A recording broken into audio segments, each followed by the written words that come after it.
A very good morning friends. और आज हम बात करेंगे adverse effect of anti cancer drug. Generally इससे आपका क्वेश्चन रहता है, आपसे एक ना एक एंटी कैंसर ड्रग का एडवर्स इफेक्ट पूछा जाता है। जनरली क्या है, आपसे जो साइड इफ़ेक्ट है, आप जब भी एडवर्स इफेक्ट बताते हैं तो आप तीन चीज़ें एंटी कैंसर ड्रग में हमेशा देखते हैं। एक आपका नोज़िया, वॉमिटिंग और आपका बोन मैरो सप्रेशन। तो ये तीन आपके एडवर्स इफेक्ट आपको हर एंटी कैंसर ड्रग के साथ मिलते हैं। जो आपका बोन मैरो डिप्रेशन का है, इसके लिए आपका एक अलग से कह सकते हैं पॉइंट है, जिसमें आपका विनक्रिस्टिन है और एक और ड्रग है, वो आपका बोन मैरो सप्रेशन नहीं करते हैं। क्योंकि ऑलमोस्ट आप देखेंगे बहुत सारे कैंसर ड्रग हैं जो आपका ब्लड से रिलेटेड, जो आपका कैंसर है, जो आपका कनेक्टिव टिश्यू से रिलेटेड कैंसर है, वहाँ पर काम करते हैं। चाहे वो आपके बोन मैरो से हो या वाइट ब्लड सेल से हो या कोई immunological cell, T cell, B cells हो, तो वहाँ पर काम करते हैं। इसलिए ये तीन साइड इफ़ेक्ट हमेशा रहते हैं, nausea, vomiting and the bone marrow suppression. लेकिन आपसे जो क्वेश्चन पूछा जाता है, वो जो मेन साइड इफ़ेक्ट है, एडवर्स इफ़ेक्ट है नाम से, वो पूछा जाता है। तो हम स्टडी करेंगे। आपका क्वेश्चन रहता है जीपेट में रहता है, नाइपर में रहता है, तो आपसे पूछा जाता है ये सब। तो let's start with the first slide. सबसे पहले हम अल्काइलेटिंग एजेंट की बात करेंगे।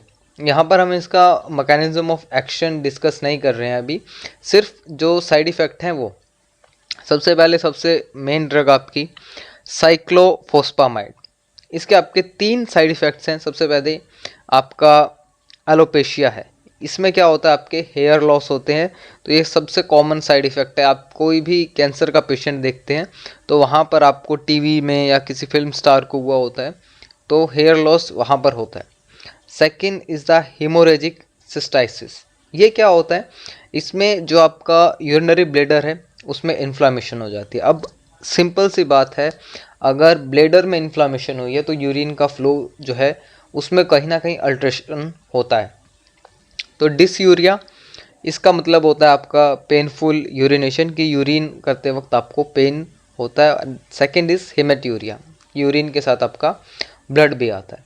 तो ये साइक्लोफॉस्फामाइड के रिएक्शन से, यहाँ पर मैं एक्सप्लेन इसलिए कर रहा हूँ ताकि आपको समझ में आता रहे, क्योंकि ये आपकी बहुत सारी एंटी कैंसर ड्रग्स में आप थ्योरी पार्ट में जब बुक से पढ़ेंगे तो बार बार ये टर्म्स भी आपको आएंगी, तो आपको समझ में आता रहे। तो हिमोरेजिक सिस्टाइसिस आपका inflammation of urinary bladder and, तो वहाँ पर डिसयूरिया और हेमेट्यूरिया होता है। नेक्स्ट आपसे इसकी डेफिनेशन भी पूछी जाती है, सिड कह देते हैं हम।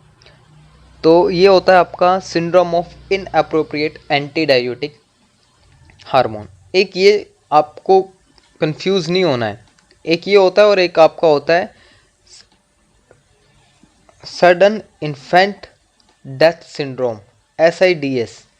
तो इससे आपको कंफर्म नहीं होना है, जो है आपको कंफ्यूज नहीं होना है कि ये आपसे एंटी डाययूरेटिक हार्मोन वाला है पूछा है या ये पूछा है। ये सिड्स है, SIDS आप एक एक अल्फ़ाबेट करके भी पढ़ सकते हैं। ये आपका होता है सडन इन्फेंट डेथ सिंड्रोम, कि आपका जो इन्फेंट है उसका फैटी एसिड का ऑक्सीडेशन ना होने की वजह से तो इन्फेंट की डेथ हो जाती है सोते सोते।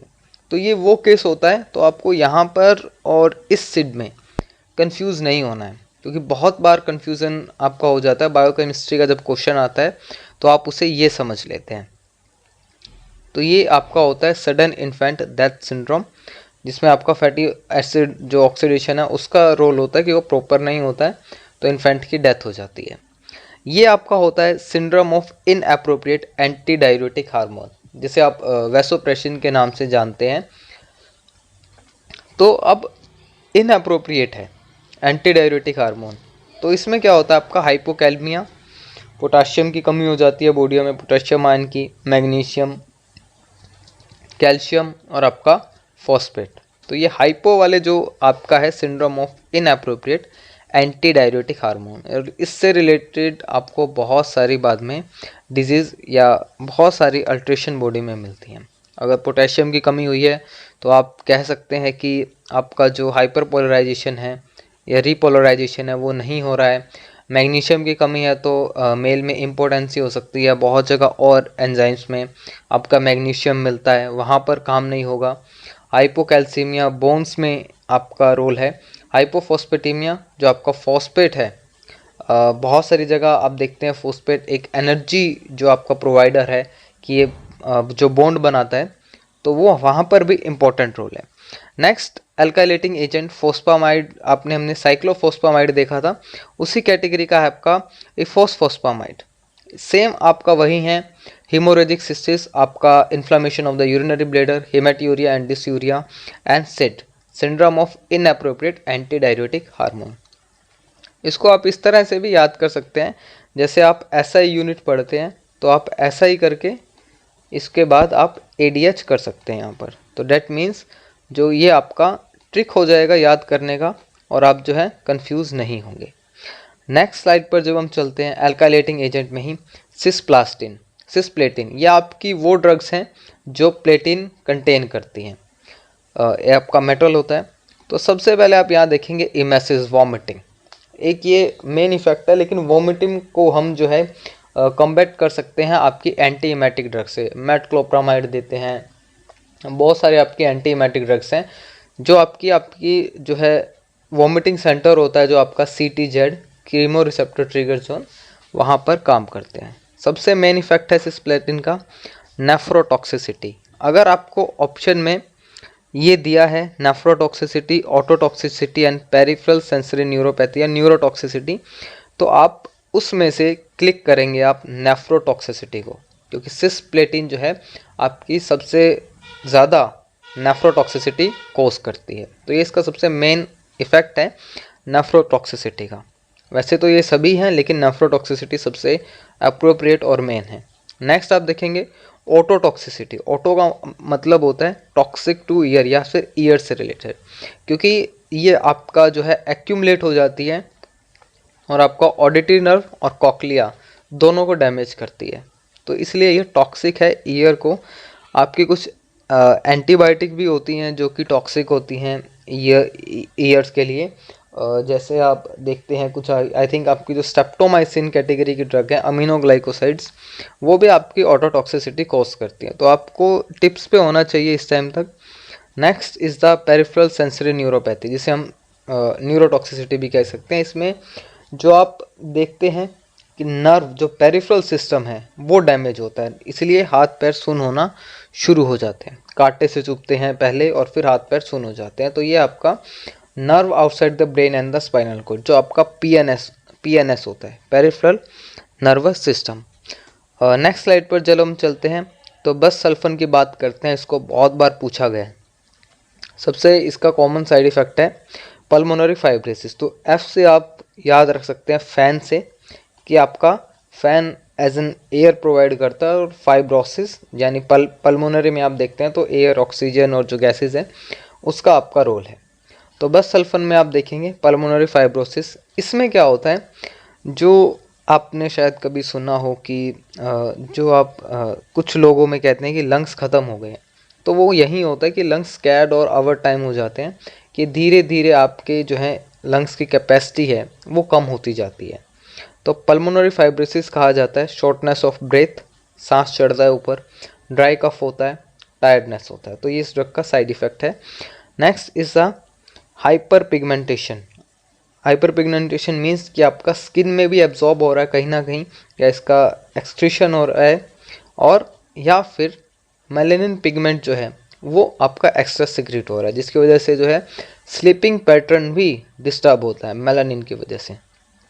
नेक्स्ट आपका एड्रिनल इंसफिशेंसी, जिसमें आपका एड्रिनल जो ग्लैंड है वो आपका हार्मोन्स, जो स्टेरॉयडल हार्मोन्स हैं कॉर्टिसोल एंड एल्डोस्टेरोन, वो आपका प्रॉपर अमाउंट में नहीं बन पा रहे हैं। अब आपके माइंड में क्वेश्चन आना चाहिए था कि यहाँ पर अगर एड्रिनल इनसफिशिएंसी हो रही है तो ये किस तरह से आपका जो syndrome of inappropriate anti diuretic hormone है उससे अलग है।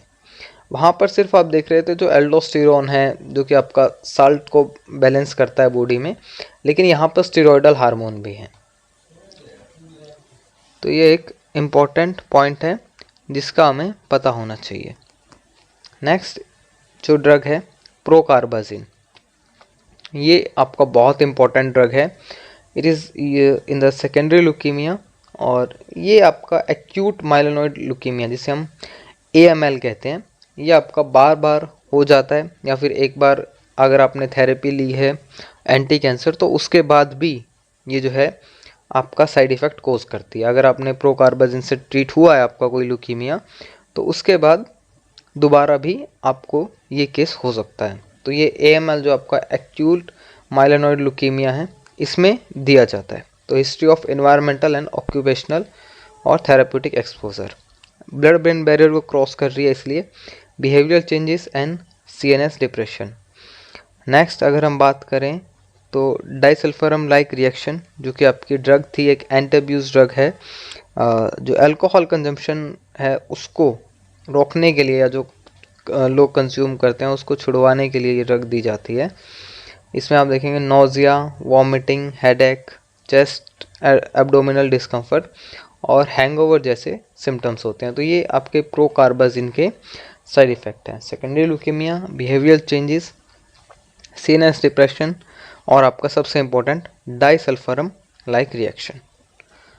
सो it is all about the anti cancer drug is the first part. तो नेक्स्ट स्लाइड में हम एंटी मेटाबोलाइट्स पे हम डिस्कस करेंगे। So thank you so much and all the best.